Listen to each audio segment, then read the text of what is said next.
Some people are just too damn stupid to appreciate the value of what they have until they don't. They later wail about how unjust it is that it's impossible to undo the damage they did that has cost them, and their trusting victim, everything. True justice is that their suffering is tenfold when they're finally forced to face the reality that the word impossible means what it means. When Jack, 26, and Denise, 23, realized that for more than 3 months neither of them had dated anyone but each other, they'd decided to find a nicer apartment than either of them had, take the best furniture from each of their old apartments, and move it and themselves into the new apartment. For nearly 2 years, everything was perfect. Jack and Denise got along like a couple who were meant for each other, growing closer over time. Jack was a happy man. He loved Denise, and her actions made him believe that she loved him too. Each of them had a lot of friends who'd all become friends and acquaintances with each other, and that's how it'd been for the last couple of years. When Charles Malcolm Richardson, shoved his way into their lives and started putting his "I don't give a fuck whose girl you are" moves on Denise. Jack saw and picked up on it at a couple of parties and said something about it to Denise, but she made excuses, like he's just a really friendly guy and he's like that with everybody, Jack. Or, stop being so insecure, and the old standby. You know you're the only man I love. Holding her at arm's length, Jack looked into her eyes and said, "Listen to me, Denise. The guy is a snake. He's gaming you. I'm telling you plain and simple. He's angling to get into your. You do what you want, Denise, but you damned well remember that I warned you. Also, remember this. I don't cheat and I won't stay with anyone who cheats on me, and I don't take prisoners." At that, he released his hold on her shoulders and left the party. Jack, 3 years older, much more experienced and world-wise, knew better. Charlie wasn't like what she said to him at all. In fact, when no one else was paying close attention, he was arrogant and disrespectful toward him. In fact, oftentimes, quite recently, he'd bordered on contemptuous. Since they'd had no personal confrontations, Jack's natural suspicions forced him to realize that something had happened to give Charlie reason to act and feel contemptuous toward him. Instinctively knowing what it most likely was, Jack had gone on high alert, but without proof, he hadn't made any accusations to Denise. Jack, a former Special Forces member, seriously considered giving Charlie a once-in-a-lifetime private and final lesson in respect and social etiquette, but he knew that, if he were caught, his lethal skills would put him in prison, so he just smiled and, in a quiet voice, told Charlie to go fuck himself and to keep his distance from Denise.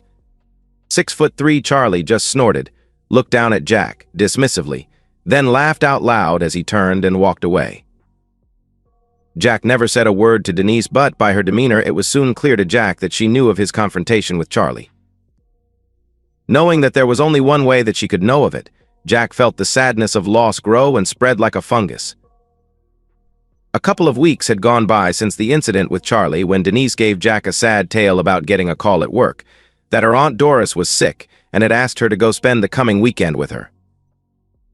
Denise wasn't much of an actress, and from the nervous excitement in her demeanor, Jack was sure that her actual plan was to spend the weekend shacked up with and fucking good time Charlie, the guy who'd been hitting on her and is very likely already fucking her. That explained his blatant disrespect for Jack, her unsuspecting fiancé. When Jack asked Denise for her aunt's phone number to be able to call and talk with her, Denise looked reluctant and then told him that Aunt Doris didn't have a phone. When he followed up by asking how she knew that her aunt was sick, she hesitated for just a second, before mumbling that her aunt had had her neighbor call to ask Denise to come and spend the weekend with her. Considering the tension there'd been between the two of them during the previous 2 weeks, there was no way that Denise shouldn't have been acutely aware that Jack was watching her and wondering about her commitment to him and their upcoming marriage, but she'd been very careful. 3 times she'd asked her supervisor for the afternoon off, twice for premarital counseling, and once to keep an appointment with her gynecologist. None of them had been actual appointments, but there'd been no questions raised, and Jack didn't know that she'd left work, or what she'd spent those afternoons doing, or who she'd done it with. Each time after leaving work, she'd gone straight to Charlie's apartment and spent the afternoons doing wild and exciting things in his bedroom. Wild, exciting things and afternoons that Jack would never know about. Denise realized that Charlie wasn't nearly the lover that Jack was, nor was he as physically gifted, but being with someone different excited her. The forbidden nature of their relationship, spending hours together in intimate moments, gave her a thrilling sense of danger. It all felt so exciting and dangerous. When they were together, she gave herself to him completely, exhausting him, and then she would return home to Jack. She'd feel an insane sense of exhilaration when she realized that Jack couldn't tell that she'd just spent the entire afternoon cheating on him and fucking Charlie's nuts dry. As much as she loved Jack, Denise could see her extracurricular sexual activities continuing long after they were married, for years, as long as she was careful. She thought about it and decided it would likely be with someone more physically impressive than Charlie, and perhaps even more so than Jack. Denise had done a lot of online reading, and it was only those who got stupid and careless who got caught, and she made a vow to herself to never let herself get careless. She'd never lose her loving husband or give up the excitement of having a lover to fuck her when Jack wasn't looking. Late Friday morning, she kissed Jack goodbye and told him that she was going to miss being with him. Seeing the look of excitement in her eyes, Jack knew that she was lying. He'd seen that same look when she came home from work 3 different times, like a kid bursting with a wonderful secret. Not one of those nights had she approached him to have sex, and because he'd instinctively suspected what she'd done, he'd made no sexual overtures to her. A feeling of overwhelming sadness came over him because he knew that, as she walked out the door with a noticeable spring in her step, everything he'd hoped for, dreamed of, and planned for with Denise was at its end. As he watched her smile, wave, and drive away from the apartment, he felt something inside of himself that had been beyond beautiful begin to shrivel, wither, and die. Jack's vision suddenly blurred and he felt like crying, like just sitting down and bawling his heart out, but he refused to. He just wouldn't. Using the first knuckle of the index finger on each hand, he swept the tears away, locked his jaws together, and through clamped teeth, he choked out a softly whispered, "Goodbye, Denise. Goodbye, my wife who will never be, because I'll never marry an unfaithful woman." It was an incredible fluke of serendipitous circumstance that a close personal friend of Jack's happened to be drinking coffee at his dining room table by the window of his second-floor apartment when Denise pulled her car into a visitor's parking space on the backside of his apartment building.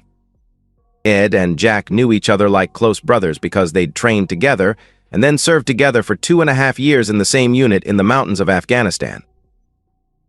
It was because of their history and closeness that he knew Denise and she knew him. But he was sure that she didn't know that he'd recently moved to this complex.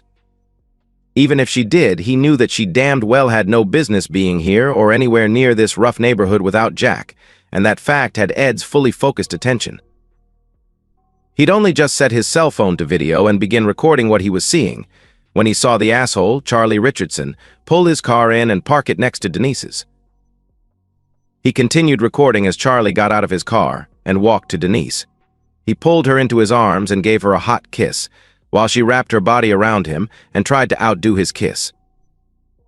His big hands were cupping the cheeks of her very firm bubble butt ass, and she was smiling a promise of better things to come, when they reluctantly parted to get her suitcase from her car and put it in the trunk of his car, next to his own 2 suitcases.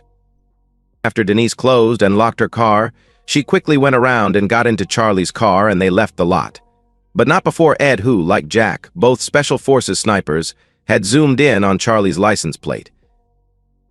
They'd been standing no more than 30 feet away from his window, so the iPhone video that Ed shot was crystal clear and detailed. He immediately called Jack and told him what he'd just seen, where her car was, and that he'd gotten a video of the 2 of them making the suitcase transfer, before leaving her car parked in the visitor's parking area of his complex. After hanging up, Ed texted and also emailed the unedited video to Jack. It was crystal clear. Even on the small screen of his phone, Jack recognized Denise and Charlie. He felt heartsick when he saw them kissing and mauling each other. Their comfortable familiarity confirmed that this was far from being their first clandestine meeting. They'd clearly been together enough times that it had become second nature, but now they were making a weekend of it. Jack downloaded the video to a jump drive, burned a couple of video discs, and then played one of them on their 65-inch television screen. It was as if he was standing in Ed's dining room, actually watching Denise and Charlie from his window. Jack felt sick to his stomach. actually seeing it and knowing for certain that Denise was betraying him, and had in fact betrayed him by lying to get to where the video showed her actively betraying him, on her way to a weekend of fucking Charlie. He now had no doubt that she'd already fucked him several times before they planned their weekend getaway. At least 3 of those times being when she'd come home from work with that cat that ate the canary look on her face, and the "I just got fucked but you don't know it" look in her eyes. As those thoughts flashed through his mind, he growled to himself, how the fuck could she ever think that I'm that stupid? All she's done is prove that she's as stupid as he is. Well, I warned them both. Grinding his teeth, Jack left the disc in the player, to use it as a final presentation when Denise returned from her weekend of being Charlie's whore, expecting to pick up where she left off being engaged to get married to Jack. He made another disc to leave in one of the boxes that she'd find packed and ready for her to take her belongings to wherever she's going to live when she learns that she doesn't live here anymore. Unless she wants to fight it and have copies of the disc sent to every one of their friends, co-workers, and family members above the age of 12. On Friday night and Saturday morning, the 4 calls that Jack made to the cell phone that he'd gone to Walmart and bought for Denise went straight to voicemail. When he called Ed, at around noon on Saturday, Denise's car was still parked in the same place and hadn't been moved. In mid-afternoon, Denise finally called and, to explain not answering her phone, she gave Jack a bullshit story about not having cell phone reception at her aunt's house, and said that when she'd driven into town, she was able to get a cell phone service and had seen that he'd called several times and left a half-dozen messages. She told him how much she missed him and that she was looking forward to getting home. Then she said that her aunt wasn't doing that well and that she might not be back Sunday night after all because blah blah blah, but could possibly be staying and not get home until late on Tuesday. Her last words were, "I love you, honey. Here's hoping I see you sooner than Tuesday." By now, Jack was burning. He called another of his friends who owned and operated a roadside emergency repair and towing service. Telling him where her car was, he had him flatbed it back to his complex and place it in her parking space in front of their apartment, just as if it had been parked there. He cursed himself for not having a spare set of keys to the car so he could have driven it back. While her car was being picked up, Jack stopped at Walmart and arranged with the meat department manager to have their night crew save 40 of the heavy-duty boxes that their pre-packaged meats come packed in, saying that he'd pick them up early on Sunday morning. When he came to pick up the boxes, one of the employees wheeled one of the 2 large carts of boxes out to their parking lot and set them on the curb, right next to Jack's van. Jack started removing the partitions from the boxes so he could fit 3 boxes together in a smaller space before loading them into the van that he'd borrowed from his sister. It was the only way he could load and carry all of the 40 boxes in one trip. When he was finished, he used the cart that he'd wheeled the boxes out on to take all the partitions he'd removed back into the store, to the guy who'd brought the other cartload of boxes out to the van. He thanked the guy, who said, "No problem," and that he'd take the coated cardboard partitions to the machine that crushes and packs all their empty boxes. After he'd carried all the boxes into his and Denise's apartment, Jack returned Marilyn's van and went back to the apartment and started packing Denise's shit.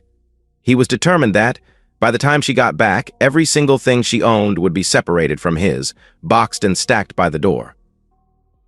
She called late Sunday afternoon to say that she was sorry, but she'd have to stay with her aunt for at least another day, but more likely 2. She was sorry. She loved him and was looking forward to being back home and in his arms. Jack told her that he understood the situation perfectly and for her to not worry her pretty head about it. Punching the button that ended the call, he continued packing her shit.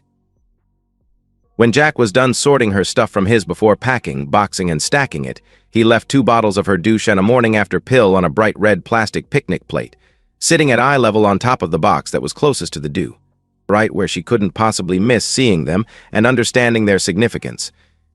Under the bottles of douche and the morning after pill was a folded note telling her to call Charlie and remind him of what he'd warned him would happen if he didn't leave her alone, and to tell him to buy some good running shoes and start using them, and to pray that they don't wear out before Jack finds him. Denise called twice more during her absence, using the same bullshit story about having no cell phone coverage. Jack let her think she was getting away with snookering him, and each time her calls were short because she said she had to get back because of her aunt, and she was gone to get some more fucking. On Tuesday night, Jack was watching for her arrival from the window of a darkened room. After a very long wait, he was thinking that he should call her and ask how long before she'd be home. She hadn't known that she had no car until she got back to Ed's apartment complex, and so her arrival back at the apartment would certainly be delayed from having to deal with that. Just as he laughed and said, "Fuck her," his phone rang. It was Ed. "Hey, Jack. They pulled in about 10 minutes ago and Denise went nuts when she saw that her car wasn't where she left it. The office is closed and the two people I saw her stop and ask about it in the lot just shook their heads. I guess they gave up on her car because they didn't call the cops to report it stolen. Too bad, that would have been rich. There'd have been a police record of where it was parked, when she parked it, and where it was supposedly stolen from. Anyway, they just pulled out. If he's bringing her straight home, you can expect her in about half an hour. Keep cool and don't do anything stupid." "Okay." Jack thanked his friend and went to take a piss before repositioning himself a few feet back from the darkened window, where he had an unobstructed view of the street for 5 buildings in either direction. It was 9 p.m. on Tuesday night when Denise got back from her long and exciting but tiring weekend of whoring with Charlie, the exciting new local stud with a practiced line of shit, to discover that her car wasn't where she'd left it. A bolt of fear went through her. How was she supposed to explain getting home from her stay with her aunt if she didn't have her car? If her car had broken down or been stolen, why hadn't she called Jack to come and get her? The complex's office was closed, so she couldn't check with them to see if they'd had it towed. The two people they saw in the parking lot knew nothing about her car. "Fuck," she screamed. "Of all things, how can this be happening? What am I going to tell Jack?" Denise was completely off balance, but she had to go home, so she concocted a story of her car having been stolen from a gas station when she stopped to fill up just before she got home. She didn't consider the need for a police report on her supposedly stolen vehicle, nor did Charlie, who had been with her intimately for the past 4.5 days. He even had her engage in intimate acts on the way home, leaving evidence of their encounter when Jack kissed her and welcomed her home. With her stolen car story in mind, she had Charlie drop her off, 2 doors down from the apartment, where she quickly got out of his car and snatched her suitcase from the trunk. She figured that would give Charlie time to drive off before Jack knew she was home and wouldn't see whose car she'd come home in. She grabbed her case and walked slowly to the front door and let herself in, not noticing that her car was parked in its usual space in front of the apartment. What she saw when she swung the door open and stepped into the brightly lighted living room made her heart skip a beat and sink. There were rows of stacked boxes on both sides of the door and, right next to the door, the 2 bottles of her summer's eve. Douche were sitting on a bright red picnic plate on top of one of the stacks of brown boxes, along with what it only took her a couple of seconds to realize was a morning after pill. There was a folded sheet of paper under the bottles and the pill that she took to be a note of condemnation that would explain the boxes. Looking across the box with the pill and the bottles of douche on it, she saw Jack, standing in the dining room doorway with a cold, grim expression on his face. Her heart felt like it dropped through her stomach as she realized that she'd just lost what she valued more than anything she'd ever had. Jack, He cut her off, instantly, in the coldest and hardest voice she'd ever heard, saying, "Denise, don't say a fucking word. Just take your shit and get the fuck out. Go move in with your 4-day weekend fling if he even wants someone who would do what you did. You stayed for 2 extra days, so he must offer something you think is better than what I do. Whatever it is, you decided it was worth staying for those extra days. In any case, it doesn't matter because we're done before you walked out the door. I know you think I'm stupid, but I already knew that you've been fucking him and what your real plans were for this weekend. By the way, I saw how you were walking after Charlie dropped you off. Did your sick aunt have the same problem you seem to have?" Tears of grief were streaming from Denise's eyes as Jack, in a cold, hard, and bitter voice, continued. "Remember the engagement and wedding ring set you loved so much and wanted? I bought it and have it almost paid for, but you can forget about ever wearing it. And just to think, I was going to marry a low-life piece of trash like you. You make me sick. Take your douche and the baby killer pill and get the fuck out of my sight. If he gave you AIDS, I just hope you haven't infected me." Denise started pleading with what she instantly discovered was a cold, stone wall, and then remembered that she'd also lost her car. When she lied, telling him that someone had stolen her car and that she'd had to get a ride home, he said. "You and your fuck buddy Charlie were in such a hurry for him to get gone so I wouldn't see you getting out of his car, that you didn't notice your car sitting in its parking space, did you? I had it picked up and brought back here last Saturday, the day after you parked it in the back lot at Embry Gardens apps. I knew exactly where you left it, on Friday, less than a minute after he helped you pull your bag from your car and put it in his trunk. So I knew who you left with, and I even have his car's plate number. Would you like to watch the video of you climbing all over him and kissing him while he grabbed you and pulled you close before putting your suitcase in his trunk? The way you were grinding against him, I'm surprised you didn't go further right there on the hood of your car in the parking lot. Just seeing the way you were acting, I knew that trip wasn't the first time the two of you had been together. Not by a long shot. You must have been with each other a dozen times or more before planning that little getaway. And now you say your car was stolen, while you were up in no cell phone coverage country. You're a real sweetheart, and I'm the idiot who trusted you, the fool who loved you and was going to marry you next month, 3 weeks from now. I'm sorry, Jack, she wanted to reply. Shut up, I said. Have someone call and arrange to pick up your shit. I don't want to see you and I don't want to hear your voice. Don't say another goddamned word, just get out right now before I get justice. A couple of months had passed and one night, Jack was finished having dinner with 2 friends in a restaurant. They were having coffee and talking when, out of nowhere, Denise approached him. Jack looked at her coldly and told her to go away, that he didn't want to look at her or hear her voice. He was done, and so was she. Still pleading, she asked him for 5 minutes to talk and began apologizing for what she did, telling him that she'd made a terrible mistake, that she'd gotten carried away with the guy's line of bullshit. Since she was spewing their personal life in front of his 2 friends, Jack coldly reminded her that good time Charlie had been allowed to enjoy fucking her several more times and had spent 2 more long weekends in her saddle before he dumped her for another hot dumb woman, just like her, and has already dumped her too. And now she's on the outside looking at the divorce papers from the faithful husband that she was cheating on. Then Jack asked, but what if that asshole hadn't dumped you or I hadn't found out about you fucking him? Would you even be here today talking to me apologizing for what you did? Hell no, you wouldn't. You'd still be sneaking around behind my back, being intimate with him before coming home and telling me how much you love me, wouldn't you? Denise, I totally loved you. You know I did, but you destroyed us. I warned you about that guy multiple times, once while holding your shoulders and looking straight into your eyes, but you chose to be with him anyway. I can't believe you have the nerve to come here today.